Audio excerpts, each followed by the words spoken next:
Hello, it's Bionic Jen here. So I felt that I would do another video update to talk about what's been going on for the past year. So I had my amputation in April 27th of last year. So it has been a year and 2 months. It is now June of 2022. So I had my amputation in April of 2021. Things went pretty well. They were fantastic. I had zero pain. I was able to have a procedure done that was called TMR that took all of my nerves and fused them together. And after that, I just didn't experience any pain. It was amazing. But then I started getting a bunch of swelling and started having some issues with the end of my stump. And we didn't know what was going on. Now I should back up that this was after I got my first prosthetic, the trainer, okay? I started shrinking very quickly, and although I was able to walk, which was miraculous, I was able to walk for a while without pain. I was able to get things done, but I started having a lot of swelling and a lot of pain that was starting to happen on the end of my stump. And in February of this year of 2022, it was determined that I had to have a revision surgery because the leg was just, there were so many problems. I had ripped the calf muscle completely off the tip of the bone, and then there was a hardening of this large lump at the tip of the stump. Now, we didn't know exactly why that was there. We thought maybe it was arthritis. We thought maybe it was any of the other things that I have going on with me. It could have been the fact that I tore the muscle. But it was really painful. So I spent a lot of time off the prosthetic, which was just heartbreaking for me. But then I had revision surgery in February, and it went back to being relatively good, except within a month, the swelling was back. And the tip of my stump literally looked like a big giant water balloon was attached to the end. What we've come to discover is that that was due to an ill-fitting prosthetic. So I am currently still in my very first, the one that is, I don't know, they refer to it as a trainer, but it's what you get right after you're able to, you're healed enough that you can start getting into your prosthetic. It's the first one. It's not designed to be worn very long. It's something that you are in so that you can walk, get used to a prosthetic, start getting used to activities again, and it's there until you start shrinking. And I shrink very fast. So I added all of my socks. Literally, I would wear like 4 or 5 socks at a time, plus silicone pads, plus, other types of padding I would shove in there.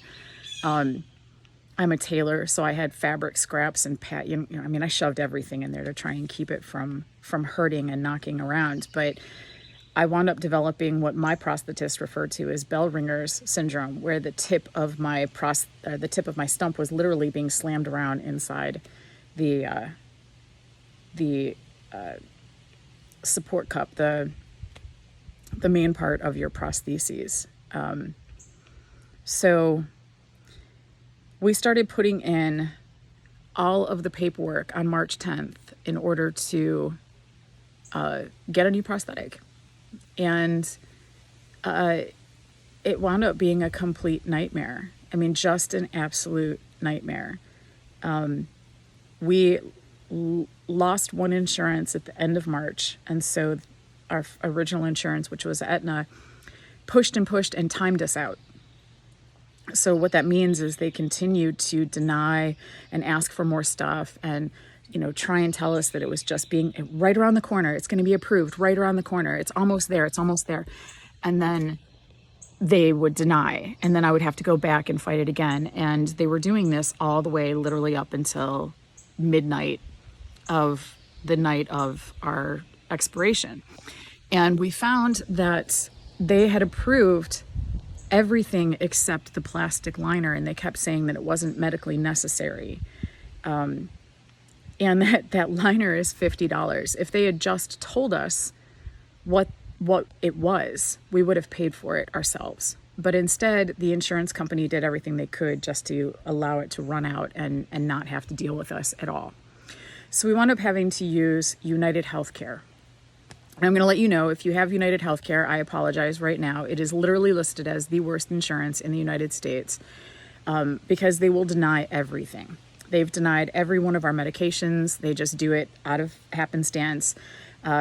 They denied my husband's medications. They told him he needed to switch to something else. And when he switched to something else, they denied that too and told him that he needed to try an additional something else. But for me, for the prosthetic, they kept saying that it was not medically necessary for me to have a leg. It was not medically necessary for me to be able to walk, that being in a wheelchair or being on a scooter was totally fine. That's not good enough for me. I have a pretty active lifestyle, and the lifestyle I had prior to amputation was also prior to my injury, I should say, was also very active. Now, admittedly, the majority of the damage to my leg was caused by deployments. Some of it was caused by malpractice, and there was no way for me to actually go after the doctor who tore me apart. So I was stuck with 14 surgeries, and that is debilitating. And during that time, no matter how hard I fought to be able to be mobile again and to get back to my active lifestyle and to get back into martial arts and to go diving again and hike and play with my dogs and play with my kids, none of that was happening because literally every step that I took when I had my leg felt like I was walking on daggers while being hit in the shin with a hammer. And that was literally every step, which is why amputation was such a huge thing that I was going for, because I felt that with a prosthetic, I would be able to get my active lifestyle back. And I had done tons of research, and I watched tons of people on YouTube. Hello, Footless Joe. And I did like everything that I thought I could to figure out what was going to be the best option for me and for my family. So we finally did find someone who performed the amputation, and he too felt that this would help me with, get back to where I was, at least close. We didn't expect a full recovery back to a pre-damage lifestyle, but at least we thought we'd be close. So far what it's been has been nothing but sheer challenges. Where I can walk, I still am in a lot of pain, though admittedly not as much as I used to be. I still have a ton of medications that I have to take that I desperately want off of. And I had to learn that being an amputee, lower leg amputees take 300% more energy expenditure than able-bodied people. Now, if you're an above knee, it's 800% more. So imagine that. I had no idea. So I get tired and I crash like harder and more easily. So when my body says it's time to sit down, it's time to sit down. And literally I can judge it to where I'll tell my husband I've got 15 more minutes on my leg before I have to take it off and I have to get off my leg. Because that's when I really do reach a tolerance where it becomes just agony. Okay. So at any rate, back to United Healthcare. We picked up the claim immediately as of April 1st. So April 1st was when we submitted, and it is now June 17th. And we have been fighting nonstop.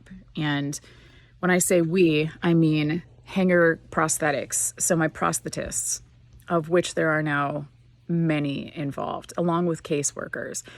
I had my surgeon, Dr. Cooper of UVA, also involved, and he was absolutely amazing. My husband called on many occasions. He's a nurse. We spoke with lots and lots and lots of representatives. It finally got to the point where they denied us. They came back with a decision that said it was not medically necessary for me to walk, that my prosthetic wasn't broken, so why fix it? There was nothing to fix. They didn't understand that it wasn't the prosthetic that was the issue. It was the fact that everything about my leg had changed and that this was a temporary, that was never supposed to be a full-time prosthetic. They didn't understand anything about prosthetics for that matter. So on Friday, Dr. Cooper was supposed to have a phone call. It was a peer-to-peer. But I called Friday morning to UH and told them that I've since moved, and so I now have 2 Congress people that I reach out to. I said, so I was going to let my representatives know that this insurance company was doing this, and also let them know that I wasn't just an average person that was dealing with this, but that, I was affiliated with the armed forces. So additionally, I said, if they deny this again, if the medical director denied again, that it would be a congressional campaign at that point, because I would make sure that every person I could think of would find out exactly how these medical companies handled the disabled. So not just the fact that they screw with, everybody, but just how they handle the disabled. That next day, Saturday, I got a text message and a phone message and then a phone call. So I got a text from a nurse, a phone call from Hanger, or a voicemail from Hanger, and then a phone call from Dr. Cooper's nurse. And they said that Dr. Cooper had just really gone after the medical director and that they approved. So I now get to go tomorrow back down to Virginia and pick up my new leg. And I'm so excited because it's been sitting there since March 1st. And it has hydraulics and it has a splayed toe so that I will be able to actually walk and move and dance again. And I'll be able to do things that I haven't been able to do in many years. So I'm really, really excited. And I look forward to the things that I'm going to be able to do now. But the reason that I felt it was necessary to post this video was because if you're thinking about amputation, really think about it. But if you're thinking about amputation and it is the right decision for you, like yesterday, I met someone who's dealing with diabetes and I told her, I said, this is probably the right decision for you. If it is the right decision for you and you feel in your heart and in your soul that this is what you need to do in order to be able to get your life back, really make sure you are on your A game when it comes to insurance companies. Okay, you could have the best insurance in the world or the worst insurance in the world, but understand that they are not here for you. They are not here for you. They don't care about you, and they will do everything they can to deny you your prostheses. So you have to be your own advocate. Keep your notes, take names, keep dates, make sure that you have case numbers, make sure that you have all of your file numbers in order, become good friends with your doctors so that they are well aware of what's happening, and really build a team around you, okay? Because these prosthetics are not cheap. The one that I'm getting is not even the best of the line. It's actually quite close to the bottom, and it's $24,000. So really stay on your A game. And I know it's going to be hard because it's exhausting. It's exhausting being on the phone. I literally spent 8 hours a day on the phone with various people fighting for 3 months to get this prosthetic. So my best advice to you is document and document and document and just be prepared for the battle ahead, because you're worth it. Everything about you is worth it. Walking is not optional. It is not medically unnecessary. Okay? Walking is your right. I mean, if you are able to do it, if you are able to get up and walk, if there is something that you can do that is going to help you have your lifestyle back, then you fight for it. You do everything you possibly can to fight for it. Okay? Just don't give up. All right? Just don't give up. And that goes for anything. Maybe it's not about a prosthetic. Maybe it's about, the medicines that you need. Don't give up, because that's what they wait for, and that's what they're hoping for. And that's exactly why they have the policies in place that they do to try and get you to stop. So I'm sharing my story to hopefully encourage you that in the end, you will win. You just have to keep up on it, okay? And don't forget that your Congress people are there for you as well. That is their job. And yes, they do look after you for simple things, or at least what you think might be simple, that is non-political, okay? But I gotta tell you, healthcare is very political. And in America right now, it is probably one of the most political, okay? So don't give up. Keep on fighting. Take your notes. Keep your documentation in order. And every single time you call, you ask for a name, you ask for information, you tell them, is this being recorded? And when they ask why, you say, because in the event that I have to call my congressperson or get a lawyer, all right? Because then they perk up and they know that you're not joking around and they know that you're not going to give up. And you let them know you're never going to quit until it is the final battle, until you get approval. All right. Hopefully my story is going to help you in some way, shape, or form. And if not, I guess then at least know that there's one crazy person out there who's willing to take on the fight. I hope you have a blessed day.